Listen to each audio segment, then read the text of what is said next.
The rain poured over the military base that night, the air heavy with tension and static energy, the sound of thunder masking the low hum of fighter jets being prepped for the next dawn's mission. Among the pilots stood Lieutenant Claire Donovan, known to her squadron as Shadow Hawk, a name that carried an edge of mystery and quiet defiance. She had earned it during a classified night operation in the mountains of Kandahar, where she guided her damaged jet through the black sky undetected and destroyed an enemy stronghold without radar support. But for some in the unit, that call sign was just a story, a name without meaning. To Commander Rourke it was a joke. He saw her as too cautious, too calm, too calculating for the firestorm of air combat. He often joked that Shadow Hawk was more shadow than hawk, his laughter echoing through the hangars. Claire never responded. She didn't have to. She believed that true power spoke only when it was needed, and tonight that voice was about to rise. The briefing room buzzed with uneasy murmurs. Intelligence had confirmed that an enemy convoy was moving through the mountain pass carrying advanced missile technology capable of locking onto stealth aircraft. If deployed, it could change the balance of the war. The mission was simple on paper: intercept the convoy, destroy the weapons, and neutralize all hostile air defenses. The risk level was off the charts. Rourke smirked as he glanced at the roster. Shadow Hawk, you'll fly back up. Try to keep up, he said, his tone dripping with sarcasm. Claire met his gaze, silent but unwavering. Her mind was already ahead of him, mapping the terrain, calculating wind shear, and plotting exit routes. She wasn't there to prove him wrong. She was there to complete the mission and bring her team home. The next morning the sky was iron gray as the squadron lifted off, the rumble of engines shaking the horizon. The sun cut through thin layers of mist like a blade of fire below them. The mountains rose like jagged teeth, hiding secrets and death in every shadow. Claire's F-22 Raptor glided behind the formation, her visor reflecting the faint green glow of her radar systems. She monitored every movement, every voice on the comms, and every flicker on her display. The enemy was somewhere out there, silent, waiting. The first missile launch came fast. Two enemy fighters emerging from the canyon walls, their heat signatures spiking on radar. Rourke barked orders: break formation, engage targets, but the maneuver was sloppy. The enemy outflanked them. Within seconds, one of the Allied jets went down in flames. The pilot's scream cut through the radio before vanishing into static. Shadow Hawk saw it coming before it happened. She pulled into a tight roll, diving beneath the radar line, her heart steady, her breath calm. She tracked the enemy with surgical precision, her fingers hovering over the trigger. She waited for the exact moment when the lock signal blinked red. She fired one missile, then another. Both targets exploded midair. Rourke cursed through the comms. Lucky shot. Lieutenant Claire ignored him. She was focused on the bigger threat, the convoy. Her sensors picked up heavy movement in the canyon below, guarded by multiple SAM launchers. She knew what it meant. This wasn't just a routine transport, it was an ambush.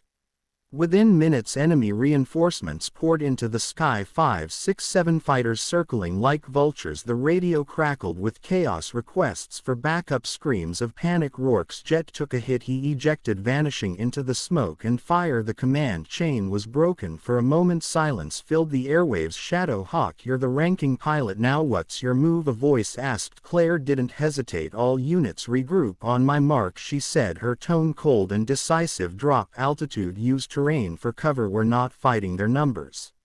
We're fighting their timing. She led the surviving pilots through the narrow canyon, her aircraft slicing through the mist, her eyes sharp as steel, every decision precise. She became the rhythm of the mission, her instincts guiding the squad through every impossible turn. Then came the call from base: all units, enemy radar jammers active. We're blind, you're on your own. Copy that, she said calmly. Switching to manual systems, the radar flickered out, leaving her with only visual cues and the pulse of her heartbeat. She was the Shadow now, unseen, unheard, and unstoppable. She climbed above the storm clouds, her Raptor disappearing into the whiteness like a ghost from legend. Below, she could see flashes of light where missiles cut through the sky. One by one, her teammates fell until she was the last one left, the only friendly signal still moving. Shadow Hawk, this is Control, we're aborting mission. Negative, she replied. Target still mobile. I'm not letting them reach the border. She descended through the clouds, diving into the canyon at Mach speed, her jet trembling under the pressure, alarms screaming inside the cockpit, warning lights flashing red. She silenced them all, focusing on the target below. The convoy came into view, armored trucks snaking through the valley surrounded by escort vehicles and anti-air systems. The odds were impossible, but Shadowhawk had faced impossible before. She dropped to 50 feet above ground, flying so low the mountain peaks nearly scraped her wings. She released flares to confuse enemy missiles, weaving through explosions that lit up the sky like stars dying in slow motion. She fired 2 precision missiles, striking the lead and rear vehicles of the convoy, trapping them inside their own fortress.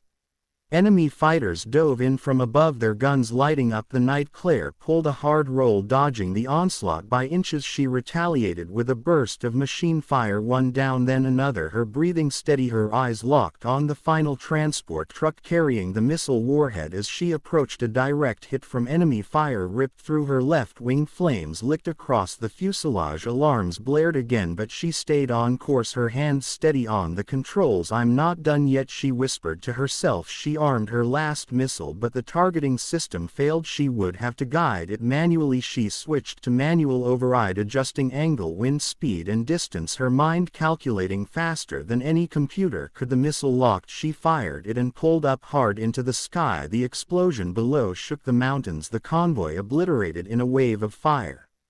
Her jet spiraled out of control, smoke filling the cockpit. She fought to stabilize it, but gravity was winning, altitude dropping, engines failing. She saw the desert stretching endlessly below, a sea of gold and death. She knew she wouldn't make it back. She ejected at the last second, the parachute bursting open against the burning sky. She landed hard, rolling across the sand, pain shooting through her side, but she was alive. She watched as her jet crashed in the distance, a fiery monument to her last stand. Hours later, search teams found her unconscious near the wreckage, the enemy convoy gone, completely destroyed. When she awoke at base, her body bruised, her uniform torn, the first thing she saw was Commander Rourke standing by her bed, his eyes lowered, the arrogance gone from his face. He said nothing, just handed her a single sheet of paper, a commendation for valor signed by High Command. Beneath it, her call sign, Shadowhawk, written in bold letters. No longer a joke, no longer a whisper, but a legend. From that day forward, every pilot who flew under her command knew her not by rank but by name, the name that struck fear into the hearts of enemies and pride into the souls of allies. Shadowhawk, the ghost of the sky, the warrior who fought alone and won. But legends have a way of growing with every retelling. Years later, recruits would gather in that same hangar where Rourke once laughed, their instructors pointing to a faded picture on the wall, a woman standing beside her, jet eyes sharp, smile faint, the caption below reading, "The night she became the storm." They said she could fly through thunder without fear, that the sky itself bent to her will. No one knew what happened to her after that last mission. Some say she retired quietly, others believe she still flew secret missions under new names, but the veterans, the ones who had seen her fire through the darkness, they knew the truth. Shadowhawk never left the sky, she became part of it. And so whenever a jet cuts through the clouds during a storm, leaving a single streak of light across the heavens, some pilots still whisper her name, a reminder that courage isn't about loud words or easy victories. It's about standing alone when the world turns to smoke. It's about fighting even when the sky burns around you. It's about being unseen and unstoppable, like the shadow that hunts from above and the hawk that never misses its mark. Shadowhawk, the legend who turned mockery into history.